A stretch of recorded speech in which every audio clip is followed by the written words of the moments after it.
The last thing I want to share with you, before, and this is again the introduction, the last part of my introduction, is that when we read the Quran or when we try to understand the Quran, there are some things I want you to deconstruct in your mind, deprogram, get them out of your system.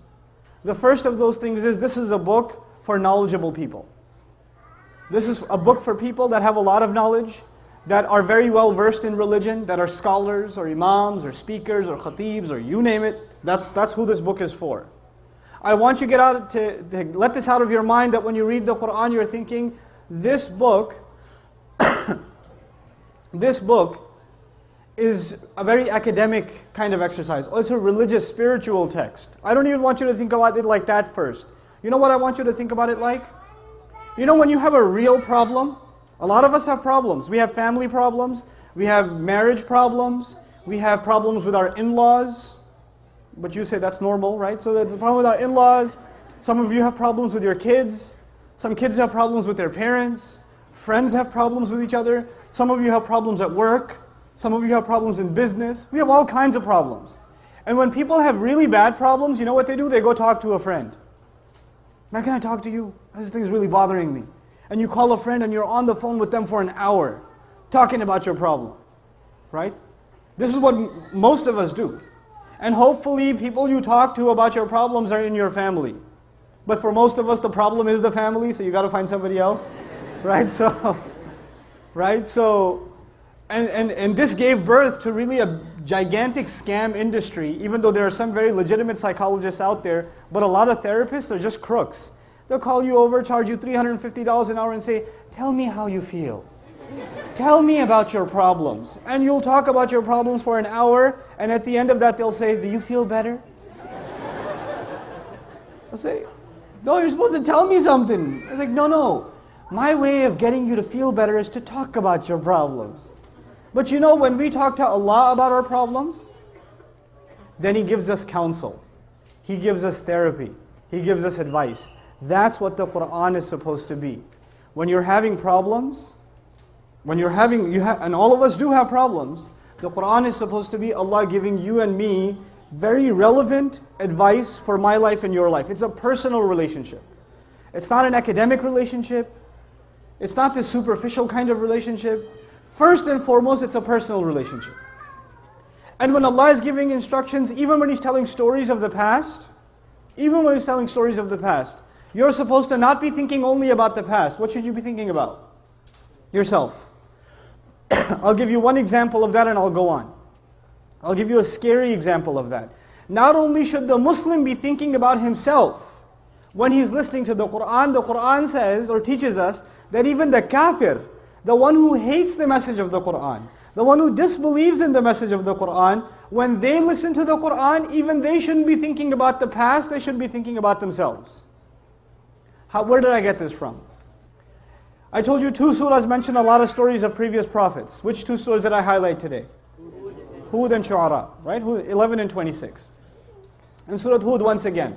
Very interesting phenomenon. I was actually sharing this with some brothers this morning. And later this evening at Iftar. Allah decided to destroy the nation of Lut. You know that? Allah decided to destroy the nation of Lut. You know how He decided to destroy them? فَإِذَا جَاءَ أَمْرُنَا جَعَلْنَا عَالِيَهَا سَافِلَهَا. When our decision came, we decided to make their high points their low points. You know what that means? Their buildings were very high.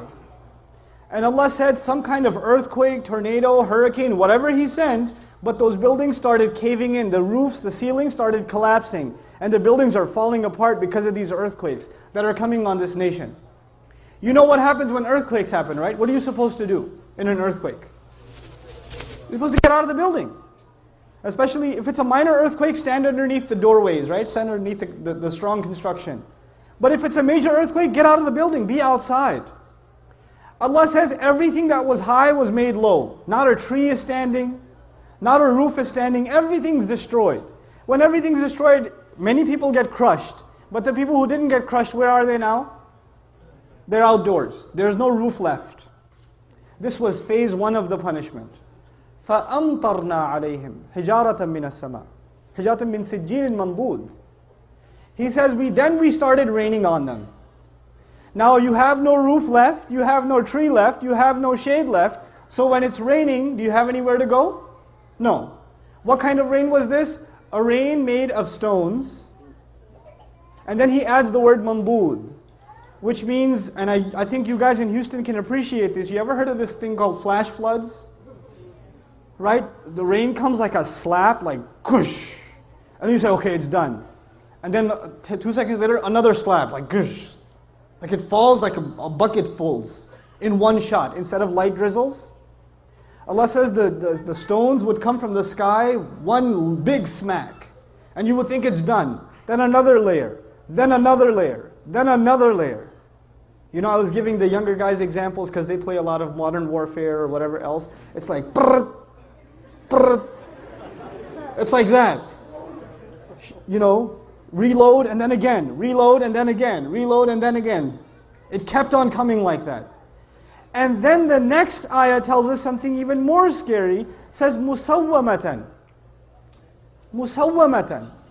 Every single pebble had been branded, like it had the criminal's name on it.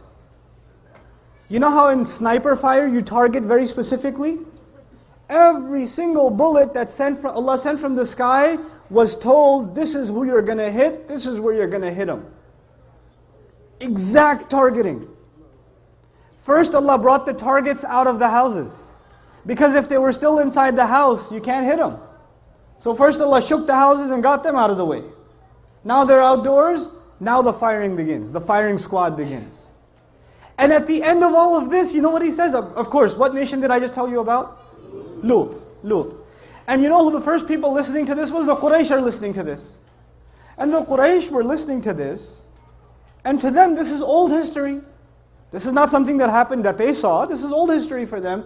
Allah says in the same ayah, وَمَا هِيَ لِلظَّالِمِينَ بِبَعِيدٍ. Watch out. For anybody who does wrong, this isn't that far away. For anyone who does wrong, this isn't far away. Who should they be thinking about now? Themselves, immediately. The history lesson became alive for them. You used to be a party animal yesterday. This Ramadan, you turn back to Allah and you've discovered Islam. And all of a sudden, you want to become the preacher in your family and tell everybody that they're wrong and that they're doing haram. Before you do, you need to get a little credibility, don't you? Before you open your mouth, before you start yelling at your uncles, right? Before you start teaching, giving them the khutbah, you come and hear the khutbah and you say, I'm going to do this at home. That's a good point. My dad needs to hear this one. This is going to make a great point of argument, right? A lot of excited young people do that. They discover the religion, they hold on to it, and they use it to debate with family, right? When you do that, you're basically abandoning what the messengers did. You have to have a little credibility first. When you turn to the religion, you become the best son, the best daughter, the best husband, the best wife. Speaking of the best husband, I want to tell you a story. A really good one on this subject, making people conscious of Allah. You don't just invite people to have taqwa of Allah with your words. Your character says a lot. A friend of mine, he became a friend actually on a short trip, told me about how he was raised in a Muslim family. He's Guyanese origin, and in Guyana there's Muslims that are committed, and there's Muslims that have mixed their religion with Hinduism, and some Muslims that are just Muslim by name, and they've completely almost lost everything of the religion. They almost know nothing of the religion. And he was of the latter type. He almost knew nothing about the religion. So as he was growing up in New York, he almost completely just wasn't even practically Muslim. He used to, get into fights with his mother. He went to jail a couple of times. He was in gangs, all kinds of stuff. Later on in life, he decides he wants to, he's looking for God. And he knows at least by name he's Muslim. I think his name was Muhammad or something, right? By name he's Muslim, so he should look into what religion first? Islam. So he starts looking into Islam, starts going to the masjid, starts learning how to pray again, becomes more serious. At the time he was, he had married his girlfriend who was Christian or whatever. Right? He starts becoming more serious about the religion. And then his wife notices that he's praying. And the beer is gone from the fridge. And he's not going out with his drinking buddies. And he doesn't go to Atlantic City on the weekends. He's a different guy. Something's changed, And he doesn't say anything to her. Just on his own, he didn't yell at her, didn't tell her to, put a hijab on or whatever. lose all their friends. He didn't do any of that. He went to a scholar, and I make dua for the scholar that he went to. He didn't tell me his name, but he said, I went to my scholar, and I told him, look, I'm becoming more and more aware of Islam, but my wife, of course, is a Christian, and she's not even a practicing Christian. She's just kind of what I was before. She's exactly like I was before. How do I help her? He said, don't tell her a thing about Islam, just be the best husband you can be, and to do that, just study what kind of a husband the Prophet was. Just do that. Don't worry about what you need to tell her. Worry about being the best possible husband, and that is the sunnah of the Messenger ﷺ. The Messenger would buy his wife gifts. The Messenger would joke with his wife. The Messenger would spend time with the mother of the believers. The Messenger would praise and compliment the mother of the believers. I'm mentioning that on purpose, guys. He would compliment them. You guys eat the first morsel of food in iftar, like, And the wife says, what? You go, nothing. Right? You drink, some of the desis here drink the first little sip of lassi. Look, I know the economy's bad, but are we really that short on sugar? Or, you know? Very painful for you to say a compliment. I understand, especially for those of you that come from my original country, Pakistan. For you to give a compliment to your wife can cause an ulcer. So I understand, but it's a sunnah, guys. Good food. That's amazing. You know? And our wives, the sisters are so used to hearing nasty things from us, that when we say nice things, they get freaked out. Like if the husband just says, you look really nice today. She goes, what do you want? Like, she gets worried, like he's up to, you know, we got to fix that. That's a problem. It can't be healthy. So he starts doing these things with his wife. And in the beginning, he used to argue with her sometimes about Islam and tell her how Christianity doesn't make sense. How can 3 be 1 and 1 be 3? All those kinds of arguments, you've heard them before, right? And none of those would work with his wife. None of them. He's like, no, I'm a Christian and that's it. Jesus is in my heart. Leave me alone. 3 years go by, he stops talking to her about Christianity and how dumb it is or whatever, stops debating with her. He's just being what he can be as the best husband. And one day he's making maghrib and his wife joins him in salat. And he's in salat. It messes up his salat, like, you know, like, right? What's happening here? Right? Yeah. Can we go break for after like 5 minutes? Yeah, we can give a break in 5 minutes, sure. For 10 minutes because they have to move the... Sure. So, he gives, you know, after salat, he looks at her and he goes, what happened? And she goes, what? Nothing. And he goes, no, you have to tell me what happened. And of course she says what pretty much any wife would say, it's complicated. Alright?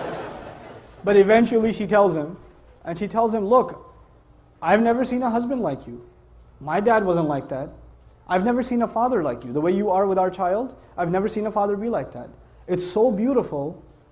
This religion can't be wrong. It can't be wrong. This is ittaqullah. You see how aware you are of Allah in your life. Right? It's not how many ayat you've memorized, how many hadith you know, how much knowledge you can spit out at someone, how many quotes from scholars you can deliver. It's not about that. How are you living your life? People can see that. You're calling people to the taqwa of Allah. حَقَّ تُقَاتِهِ وَلَا تَمُوتُنَّ إِلَّا وَأَنْتُمْ مُسْلِمُونَ. And that's the next part. In 5 minutes I have to give you a break because some people have to get their cars and park them like they would at work. Right? But what I want to share with you in these last 5 minutes is وَلَا تَمُوتُنَّ إِلَّا وَأَنْتُمْ مُسْلِمُونَ. This is item number 1. There were 3 items, right? This is the first item. Don't you dare die except that you're Muslim. You know, one of the most important things we have to do as families is we have to talk about death. As families. Not in speeches, not in khutbahs, as families. Not if I die, when I die. People say, if I die, do this, this, this. No. When I die, do this, this, this. When I die, make sure you please make dua for me. Even to young, like teenage kids, early, when they're just getting their consciousness, make them aware of death. If there's an opportunity to go to a janazah, take your family. Take your kids especially. Let them see a janazah. Let them see the burial. I know about the sunnah about the women. But other than that, I'm talking about just actually being aware of death. And the best way to be aware of death and to be aware of our mortality also is that we have to take our children out of their comfort zones. I'm telling you, wallahi, wallahi, even the ones of us that are not doing that well in this country, that have minimal, jobs and are barely getting by in their apartments, we're still living like kings compared to people in the rest of the world. Our children have a lot of luxury. Even those of you that are living in small apartments, you open the fridge and there's 4 different kinds of soda and 3 different kinds of juice. And there are people that haven't had clean water for weeks, right? We have a lot of luxury, and our children are used to it. We're used to it. We have to take ourselves out of that sometimes. We have to take ourselves out of that. Even for a little bit, to put life in perspective again. And that's really important. Because when our children we just become accustomed to luxury all the time, and we start getting used to it, we forget what we really are. What we really are is dirt. Allah created us from it, and we'll go back to it. That's all we really are. And a human being forgets that, right? The higher up he goes, he forgets where he came from. We have to remember where we came from. This is the first agenda. I haven't even talked to you about the laws of Islam and prayer and hijab and beard and this. None of that stuff. All I'm talking about is just be aware of Allah, man. Just be aware of Allah. Be aware that you're going to die. That your life has a purpose. And you're conscious of Allah now so He can take care of you later. You forget about Allah in this world, He'll have you forgotten in the afterlife. After you die, what are you going to do? A disbeliever can deny the akhirah. A disbeliever can say there's no coming to life after death. But even a disbeliever cannot deny death itself. Death is a reality. That's going to come. If there's one thing that makes us, worry. I actually love Ramadan for that reason. How much time left? A couple of weeks, right? How fast did that go by? How fast? That's your entire life is going to be like that. My entire life is going to be like that. Ramadan, you know how fast it went by? That's how fast life goes by. It's a good training on how, how we say, only a couple of weeks left. I got to do this. At least those of you that care. I got to pray more. I got to finish Quran. I got to do this. I got to do that. I have a little bit of time left. If you can develop that attitude in Ramadan, you should transfer that attitude to the rest of your life. I only have a little bit of time left. I got to get some stuff done. I got to put this investment in place. So once I'm gone, I keep getting the credit. The sadaqah jariyah, I keep getting it. From my children, from what I taught, from what I help people with. From good things I did in this world. This is our first campaign. For our families before anybody else. And worry about family before you worry about anybody else. If we can do that, inshallah ta'ala, we're going to be ready for the next phase of this campaign that will create this beautiful society that Allah wants us to become.